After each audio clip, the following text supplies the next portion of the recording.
Bismillah, alhamdulillah, wassalamu ala rasulillah Sayyidina Maulana Muhammad bin Abdullah wa ala alihi wa sahbihi wa ala la hawla wa la quwwata illa billah. Ketika dibacakan tentang sifat-sifat Rasulullah, diterangkan tentang bagaimana pakaiannya Nabi, bagaimana makanannya Nabi, bagaimana Nabi tadi itu menyambut siapa orang yang mengundang beliau. Maka dikatakan, cobalah kamu perhatikan bagaimana perbuatan Rasulullah. Perhatikan bagaimana Nabi itu kalau makan, cara duduknya bagaimana. Cara duduknya Nabi itu seperti orang sholat, cuma lututnya ditaruh di atas lutut, jadi begini. Jadi dilempit begini. Seperti kalau sholat kan tidak begini ya, ini dilempit begini. Makannya seperti begitu Rasulullah SAW. Tahu apa rahasianya?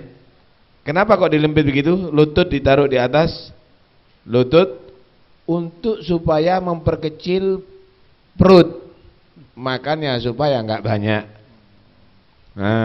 Kalau sekarang enggak, silo, akhirnya perutnya gede, lebar perutnya tadi itu. Allah berfirman, kulu washrabu wala tusrifu. Makan, minum, tapi jangan berlebihan. Habib Abdullah bin Ali bin Syihab, beliau menyatakan dulu di Hadramaut ini enggak perlu dokter. Kenapa? Makanannya kurma, kemudian sejenis jagung. Jadi bukan jagung seperti ada sekarang, sejenis jagung. Ya itu kebanyakan itu yang dimakan. Nah sekarang tidak, dibuat macam-macam itu makanan itu. Karena itu banyak penyakit sehingga perlu dokter. Karena begini, sungguhnya setiap jenis makanan itu punya tabiat sendiri, punya ciri khas sendiri yang tidak ada pada yang lainnya.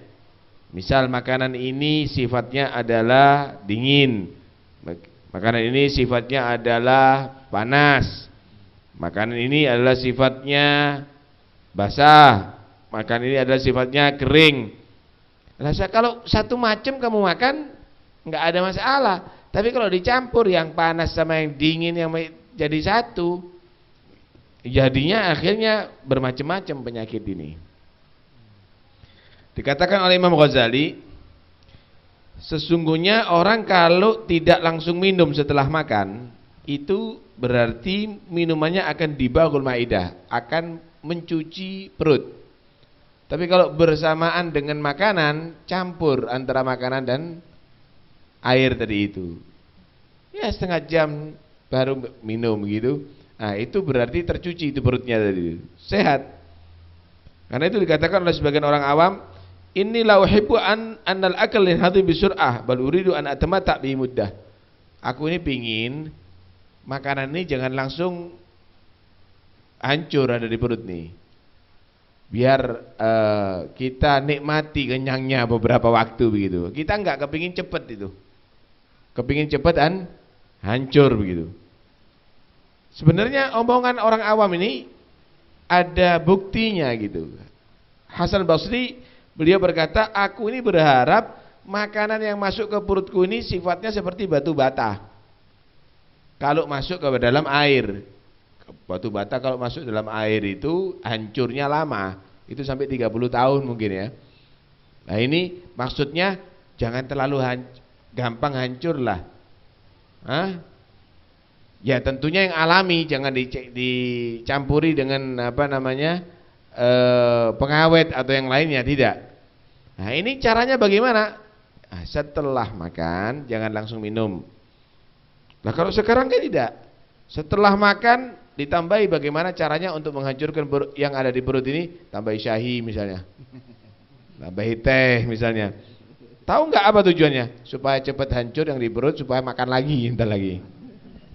Nah ini satu gambaran kepada kita bahwa orang dulu itu adalah mereka tadi itu makan kemudian bertahan kenyang sehingga makanan tadi itu hanya nggak banyak begitu. Nah, kalau sekarang kan enggak, mlebu kabeh itu makanan tadi itu. Nah, sehingga terjadilah banyak penyakit, ya. Sehingga terjadilah banyak penyakit. Kemudian makanan orang dulu itu satu macam gitu. Satu macam. Kalau kita kan enggak macam-macam itu. Ya, habis makan nasi tambahin lagi ada snack, tambahin lagi setelah itu ada minuman macam-macam itu. Wah, akhirnya pabrik penyakit jadinya. Nah, sebenarnya kita sendiri aja yang merubah itu. Mudah-mudahan insyaallah ini gambaran bagaimana dicontohkan oleh Nabi Shallallahu Alaihi Wasallam posisi makan, caranya kita makan dan apa yang kita makan. Mudah-mudahan insyaallah akan menjadi satu pertanda bahwa kita sebentar lagi makannya adalah normal, sehingga normal juga seluruh tubuh kita. Amin ya rabbal alamin. Ya Allah.